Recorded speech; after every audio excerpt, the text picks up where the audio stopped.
नमस्कार। महाकुंभ 26 फरवरी को अंतिम स्नान के बाद समाप्त हो गया, लेकिन बहुत सारे ऐसे चैनल हैं जिनके लिए समस्या पैदा हो गई कि 67 करोड़ उसमें कैसे नहाए और कौन गिना।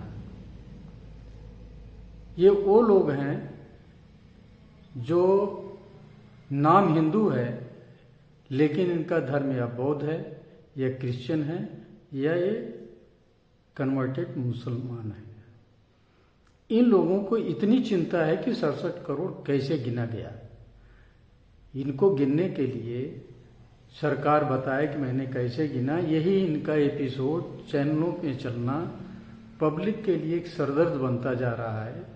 ये एक तरीके से सनातन धर्म के मानने वालों को ये इतना उकसावे का काम कर रहे हैं कि इनके विरुद्ध वो लोग कुछ न कुछ करें, क्योंकि जब कोई आदमी एक लिमिट के बाहर जाके बुराइयां निकालने में तुल जाता है तो वो पॉजिटिव चीज़ें नहीं देख सकता कि वहाँ पे और क्या हुआ, लोगों की आस्था क्या है और क्यों लोग मनाते हैं।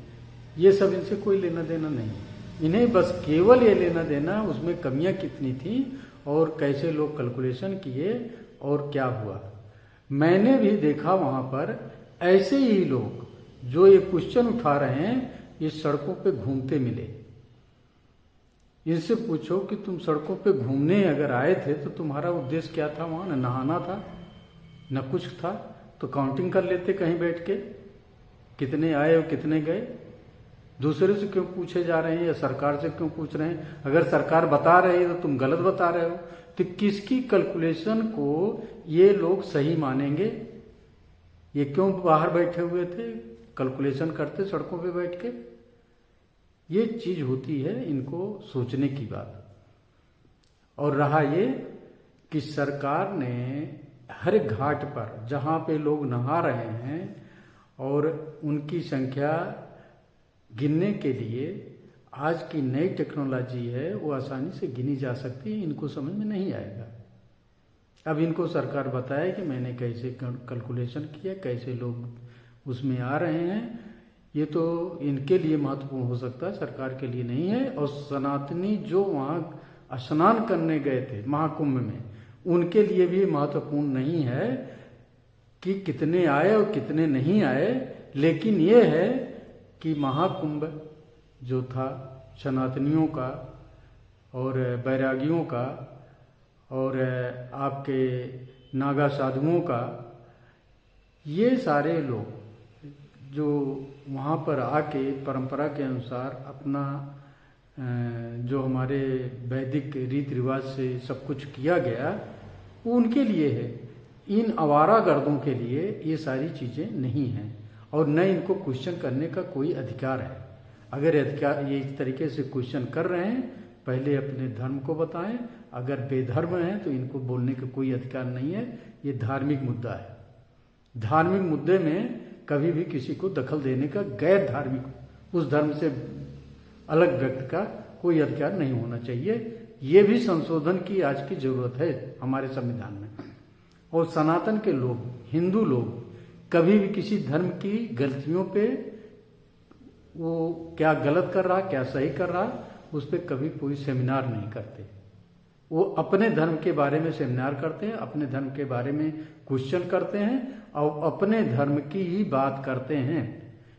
और ये वही हैं जो डर के मारे अपने धर्म को परिवर्तन किए हैं या लालच में आके धर्म को परिवर्तन किए हैं। अगर इनका बैकग्राउंड देखिए तो ये पहले बिल्कुल जीरो थे, आज ये करोड़ों के मालिक हैं। किस तरीके से हो गए भाई? कौन सी पत्रकारिता से आ गए इतने पैसे तुम्हारे पास?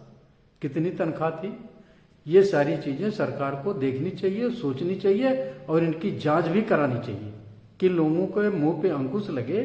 क्योंकि जनता जो है ये शब्द सुन सुन के अब जो है अपने कुछ वो सोचने के लिए मजबूर हो रही है। अगर जनता मजबूर हो गई तो ऐसे पत्रकार अपनी खैरियत देखें, वहीं तक रहें जहां तक जरूरत है, जहां तक लोगों को अच्छा लगता है।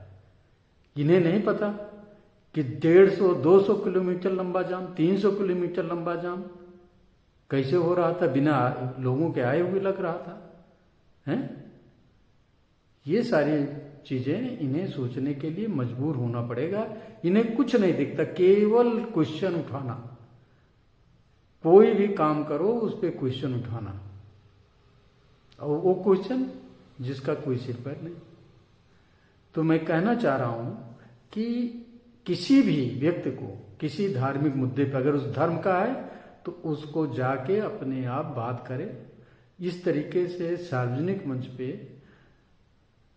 उठाए ना। अगर उस धर्म का नहीं है तो बिल्कुल ही ना उठाए, उसका कोई अधिकार नहीं है। ये महत्वपूर्ण है, और मैं कहना चाहूँगा कि इन लोगों पे सरकार अंकुश लगाए और लोगों को इनके बहकावे से दूर रखने की कोशिश करे। नमस्कार, धन्यवाद।